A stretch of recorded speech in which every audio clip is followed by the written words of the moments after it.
are built for one thing, and that's 9/11. And the type of, gigantic news event that the type of apparatus that exists in this building and exists at the other 24 news hours is perfectly suited to cover. In the absence of that, they're not just going to say there's not that much that's urgent or important or conflicted happening today. So we are going to gin up. We are going to bring forth more conflict and more sensationalism because we want you to continue watching us 24 hours a day, 7 days a week, even when the news doesn't necessarily warrant that type of behavior. That was Jon Stewart during a 2011 Fox News interview in which he described what he believed to be the function of 24-hour news networks in America. In summation, and in his own words earlier in the interview, sensationalism and laziness. Aaron Sorkin's The Newsroom shows the evolution of cable news anchor Will McAvoy between the years 2010 and 2013, and a major part of that character evolution is his change in news and political rhetoric. But one of the show's most sincere moments, in Season 2, Episode 2, shows a couple of newsroom technicians watching footage of the famous Will McAvoy at his newsroom origins. A legal correspondent, who for up to 16 hours filled in for anchors that were grounded or couldn't cross a bridge in New York, attempting to reassure the country it would be alright on the single deadliest day in American history. The day made for 24-hour news. I've been searching for biblical quotes. None of them.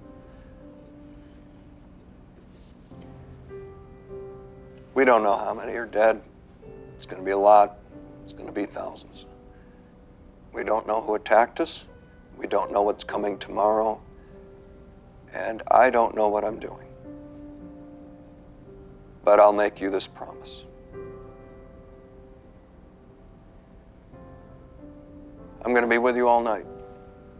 In that moment, Will McAvoy was exactly the kind of personality America needed. Human, a little vulnerable, and incredibly reassuring.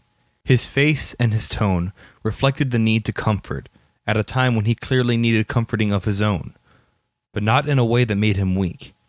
It made him the perfect messenger. He gave America exactly what it needed at the time. Non-confrontation. Around the clock. It probably wasn't needed after that. What happened to human interest stories? Obesity, breast cancer, hurricanes, older women having babies, iPhones. He was great at that shit. He was sleeping during that shit. Fast forward 9 years later, and the CEO of Atlantis World Media, the alliterative Leona Lansing, wants to know why Will McAvoy has transformed himself from the most moderate anchor in the room into a firebrand political news host consistently holding politicians' feet to the fire. This was a process that started when Charlie Skinner, the president of ACN's news division, hired Will's ex-girlfriend and legendary executive producer of news, Mackenzie McHale, to come take control of Will's primetime news broadcast and change it from, what was it? Obesity, breast cancer, hurricanes, older women having babies, iPhones. Into a more hard news brand version of the news that challenges its audience just as much as it educates them. Where was the evidence that Will could do this? His firebrand "America is not the greatest country in the world" speech, of course. This speech was evidence that Will could personally generate the rhetoric necessary to tell America what he believes it needs to hear, whether they like it or not. This, combined with Charlie's move to hire Mackenzie to poach more of this rhetoric out of him, provided the basis for how Will's show could become the hard-hitting news broadcast it was always meant to be.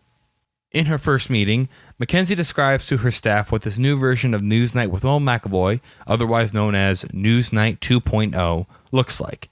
She lays out 4 questions to determine what information makes it into their show. Is this information we need in the voting booth? Is this the best possible form of the argument? Is the story in historical context? Are there really 2 sides to this story? These 4 questions, 3 written on the board and 1 orally proclaimed by Mackenzie, are supposed to be the backbone of Newsnight 2.0. And what we're going to do is explore how successful this show, within the show, does at answering them.